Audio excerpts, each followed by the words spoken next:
Halo guys, kembali lagi di channel Teateris. Di video ini, kita akan merangkum sebuah film yang berjudul Dune yang rilis pada tahun 2021.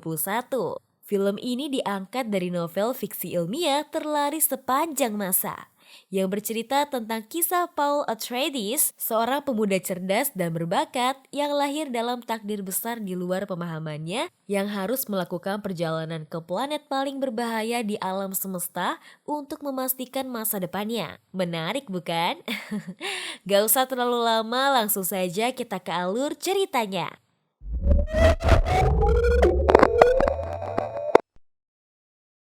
Pada tahun 10.000 terlihat seorang pria yang baru saja terbangun dari tidurnya dan memimpikan sesuatu. Pria ini bernama Paul. Seorang anak bangsawan dari bangsa Atreides bersiap-siap dan sarapan bersama ibunya yang bernama Jessica.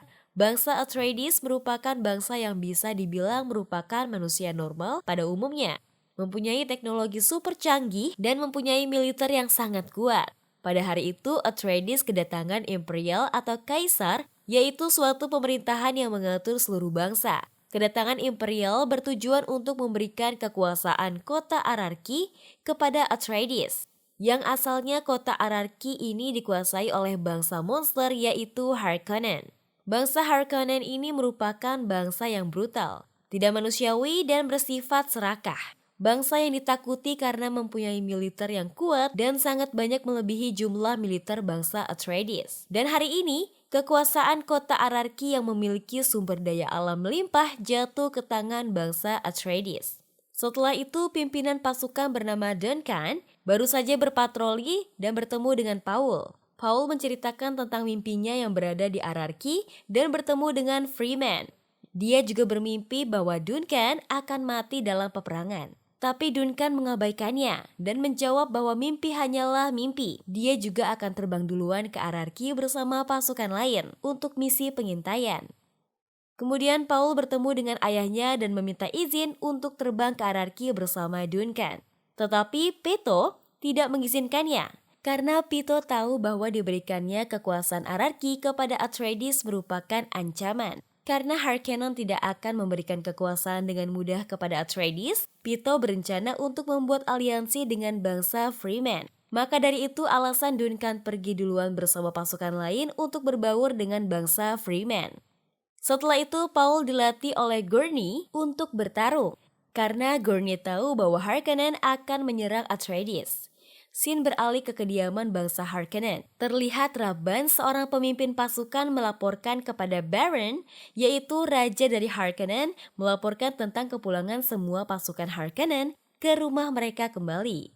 Rabban cukup kecewa kepada Baron karena dia memberikan kekuasaan kota Ararki kepada bangsa Atreides. Namun di samping itu Baron mempunyai strategi politik bersama imperial atau kekaisaran.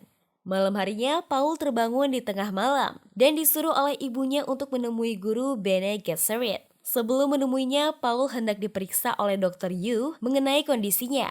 Dr. Yu pun kemudian mengizinkan Paul untuk keluar karena kondisi badannya yang cukup fit. Bene Gesserit yaitu suatu teknik atau ilmu yang mempelajari tentang suatu ilmu mistis atau magis. Kedatangan guru tersebut bertujuan untuk menanyakan mimpi yang dialami Paul. Paul diminta memasukkan tangannya ke sebuah kotak dengan ditodong sebuah jarum racun tepat di lehernya. Ibu-ibu itu mengancam jika Paul menarik lengannya dari kotak tersebut, maka dia akan meninggal. Paul kembali mendapatkan bayangannya tentang masa depan, dan ibu-ibu itu pun ikut melihatnya. Paul disebut-sebut sebagai The One atau satu-satunya orang yang diharapkan selama ini karena kriteria The One itu sendiri yang mampu menembus ruang dan waktu dan dapat melihat masa lalu dan masa depan. Tiba di mana hari para bangsawan Atreides akan berpindah ke kota Ararki. Paul melihat semua bangsanya tengah siap-siap dengan pesawat mereka yang besar dan penuh awak. Semua bangsa Atreides pindah ke Ararki. Di sana mereka mendapatkan sambutan dari para warga Ararki. Mereka menunjukkan Paul dan meneriaki lisan al-Ghaib, yang bisa diartikan orang satu-satunya dan orang yang mereka harapkan. Ternyata para warga Ararki mengetahui hal itu karena kaum Bene Gesserit memberitahu mereka. Dan di sini masih belum terlihat Duncan dan pasukannya, yang sepertinya mereka masih meneliti letak para bangsawan Freeman dan berbaur dengan mereka. Jessica menjelaskan bahwa mereka meneriaki lisan al-Ghaib, yaitu ditujukan kepada Paul, karena mereka percaya bahwa Paul seorang Imam Mahdi. Ararki, sebuah kota yang kaya akan rempah-rempah, hamparan gurun yang sangat luas, dan perlu diketahui bahwa di balik berharganya rempah-rempah dan padang pasir yang tenang, terdapat monster cacing raksasa di bawah sana dan akan memakan apapun yang berada di atasnya. Di istana, Jessica diberi pilihan beberapa pembantu untuk menjadi asisten istana. Dia melihat seorang wanita tua berkebangsaan Freeman. Ternyata wanita itu menyimpan pedang di balik tubuhnya. Jessica dan ajudannya mengira wanita itu akan menyerangnya. Dan ternyata wanita itu berniat untuk memberikan pedang itu kepada Jessica. Di kota ini tidak dianjurkan untuk keluar rumah pada saat matahari berada di atas, karena sangat berbahaya dan bisa membuat kulit terbakar. Kecuali bangsa Freeman yang merupakan asli penduduk setempat. Karena bangsa Freeman yang sudah terbiasa dan berevolusi dengan keadaan tersebut, Pito dan Gurney pun disuruh untuk masuk karena sebentar lagi matahari akan semakin ke atas. Ketika Paul sedang beristirahat di ruangannya, tiba-tiba datang drone pengintai masuk ke ruangannya dan hampir membunuhnya. Ternyata itu ulah bangsa Harkonnen yang bersembunyi di balik tembok dan mengoperasikan drone tersebut. Kemudian beralih ke rumah Harkonnen yang kedatangan ibu-ibu dari Bene Gesserit. Dia meminta untuk menghormati keputusannya untuk tidak menyakiti Jessica dan Paul, karena Baron ini mempunyai niatan untuk menyerang Atreides. Dan tibalah Duncan yang sudah 2 minggu melakukan pendekatan dengan bangsa Freeman. Dia membawa ketua kelompok bangsa Freeman yaitu Stilgar. Pito memintanya untuk kerjasama dalam membangun suatu hubungan aliansi bersama untuk mempertahankan ararki dari bangsa Harkonnen. Tapi Stilgar tampaknya masih tidak mau dan meminta Atreides untuk tidak mengganggu kelompoknya. Dan memang bangsa Freeman ini sepertinya susah untuk diajak bekerja sama. Mereka mengalami pengalaman buruk ketika Harkonnen menduduki kota Ararki. Pito meminta kepada pengawalnya untuk melihat langsung tempat pengambilan rempah-rempah di tengah gurun sana. Kemudian mereka bertemu dengan Dr. Kynes, yaitu ahli etimologi imperial, yang akan mengawal mereka menuju tempat rempah-rempah. Sebelum itu mereka juga dipersiapkan dengan baju steel suit buatan Freeman untuk menghindari serangan matahari dan badai pasir yang berbahaya. Sesampainya di tempat tersebut, mereka melihat mobil produksi yaitu Crawler yang sedang mengolah rempah-rempah. Namun dari kejauhan mereka melihat cacing raksasa mendekat ke mobil Crawler. Segera para pekerja akan diangkat oleh sebuah alat besar. Dan sayangnya saat akan diangkat salah satu jangkar tidak bisa berfungsi, sehingga proses pengangkatan dibatalkan. Dengan segera Pito dan yang lainnya menyiapkan untuk mengevakuasi para pekerja yang berada di dalam Crawler. Paul berusaha membantu dan menuntun para pekerja, tiba-tiba melihat bayangan kembali dan membuat dirinya terdiam. Untungnya Gurney dengan sigap membantu Paul dan membawa dirinya masuk pesawat sebelum cacing besar itu memakannya. Setelah kejadian itu, Paul diperiksa oleh Dr. View, yaitu dokter pribadi keluarga Paul. Dokter mengatakan bayangan di kepala Paul terjadi karena efek kimia dari rempah-rempah tersebut. Pito mengetahui hal bahwa sepertinya bangsa Harkonnen menyiapkan alat-alat dengan keadaan rusak demi membuat bangsa Atreides kesulitan. Jika seperti ini terus, Atreides akan sulit untuk mendapatkan rempah-rempah dan akan membahayakan nyawa para pekerjanya. Kemudian asisten Baron mendatangi pasukan Kaisar untuk meminta pasukan setidaknya 3 batalion untuk menyerang bangsa Atreides. Terlihat pasukan mereka begitu banyak. Dan itu mereka siapkan untuk melawan bangsa Atreides. Malam harinya, Paul yang sedang beristirahat didatangi oleh Dr. View yang membawa makanan dan minuman. Setelah semuanya telah tertidur, tiba-tiba penjaga keamanan istana diserang.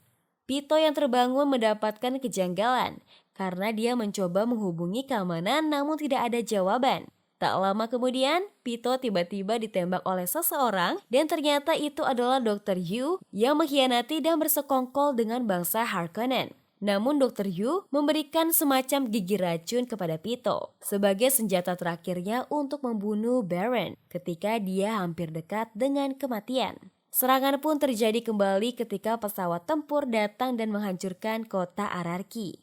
Serangan itu dipicu karena Dr. Yu yang menghilangkan keamanan pelindung dari kota Ararki. Pasukan Atreides pun mencoba bertahan, namun karena pasukan Harkonnen yang begitu banyak, ditambah mereka beraliansi dengan pasukan Kekaisaran. Alhasil kota Ararki menjadi hancur, begitu juga dengan pasukan Atreides yang mati di dalam pertempuran tersebut. Pertempuran itu jelas dimenangkan oleh kubu Harkonnen karena militernya yang begitu banyak ditambah mereka mendapatkan pasukan aliansi Sardaukar yang disuruh langsung oleh pihak Kekaisaran. Beralih scene di ruangan di mana terlihat Pito berhasil ditangkap oleh Baron. Dan tak lama kemudian datang Dr. Yu untuk meminta pembebasan istrinya karena dia sudah membantu bangsa Harkonnen dengan cara membuka perisai kota Ararki. Namun Baron dengan otak liciknya malah membunuh Dr. Yu. Kemudian dia pun mencoba membunuh Pito. Dan untungnya Pito mempunyai gigi racun yang diberikan oleh Dr. Yu. Dengan begitu semua orang yang berada di ruangan ini keracunan. Dan Pito pun mati di tempat itu. Pengkhianatan Dr. Yu itu pun hanya berjuang sia-sia. Yang asalnya dia berniat untuk menyelamatkan istrinya, kini dia kehilangan semuanya. Istrinya tidak tertolong, majikannya Pito menjadi korban, begitupun dengan Dr. Yu.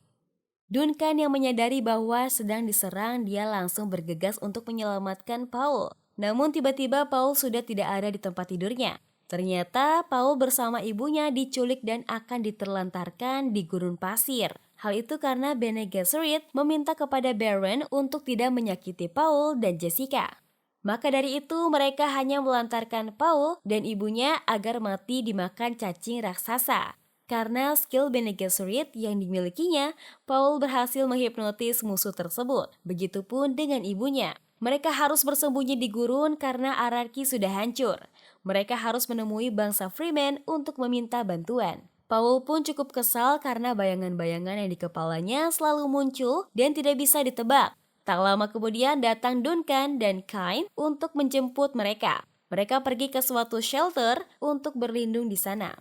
Tiba-tiba datang pasukan Sardaukar dan membantu beberapa pasukan Fremen. Duncan yang mengetahui hal itu langsung menyerang mereka untuk menahan agar Jessica, Paul, dan Kain selamat. Pasukan itu terlalu banyak. Duncan harus berusaha keras untuk melawan mereka semua. Sampai akhirnya Duncan mati di dalam pertempuran itu. Mereka langsung lari untuk menyelamatkan diri. Kains menyuruh Paul dan ibunya untuk menaiki pesawat. Sementara dirinya akan berjalan menyusuri gurun untuk memberikan laporan kepada komunitas Fremen. Sayangnya, Kains pun tertangkap oleh pasukan Sardaukar. Namun dia memanfaatkan cacing besar agar mereka semua mati dengan cara menepuk-nepuk pasir agar mengundang cacing besar itu dan sayangnya Kains pun ikut dimakan oleh cacing tersebut. Paul dan ibunya terbang untuk mencari bangsa Fremen. Namun di tengah jalan dia harus berhadapan dengan badai pasir yang cukup besar. Tapi untungnya Paul dan ibunya selamat. Walaupun pesawat mereka hancur. Mereka kembali melanjutkan perjalanan menggunakan steel suit agar terhindar dari panasnya matahari.